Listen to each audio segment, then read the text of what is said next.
Okay, so who has something that they think might be a good answer? Now, my little magic trick, I called it that. You probably thought it was the corniest thing ever because it sort of was.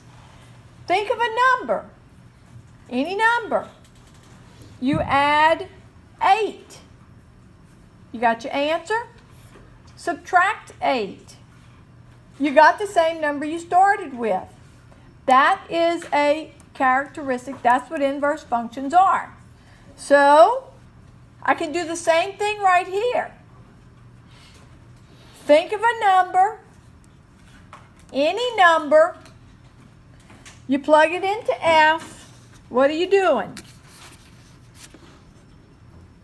Multiply by 3 and then subtract 4. No, 12.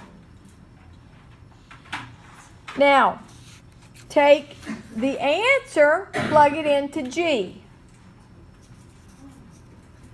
If they're inverses, you should get the same answer. Now, doing this for just one number is generally not good enough. You need to do it, except it's good enough when what happens?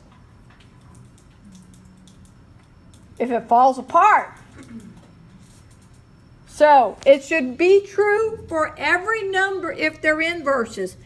When I plug it into 1, I get a number. I take that number, I plug it into the other. And if I get the same number I started with, maybe they're inverses. This is what I'm looking at here. I'm going to do a mapping. Here's going to be my inputs. Here's the outputs the first time. And here's, so I'm going to go apply F, take my answer, apply G. Who picked a number we can use? 2. All right, 2. Plug 2 into F.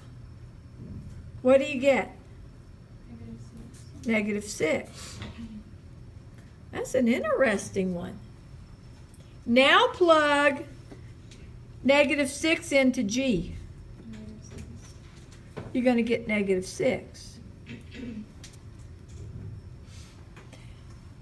If they're inverses, I would have had to get 2 back again. So plugging in numbers is kind of like looking for patterns. It gives you some sort of idea, maybe. However, in this case, we found a counterexample.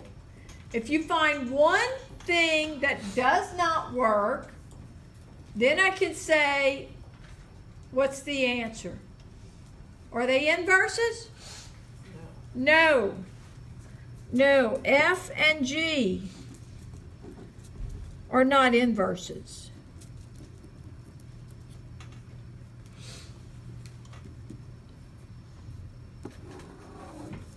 We found a counterexample. Here's another one. Are the following inverses?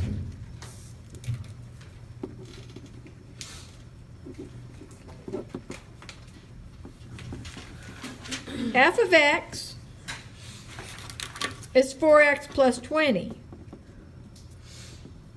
G of x is x over 4 minus 5. Are they inverses?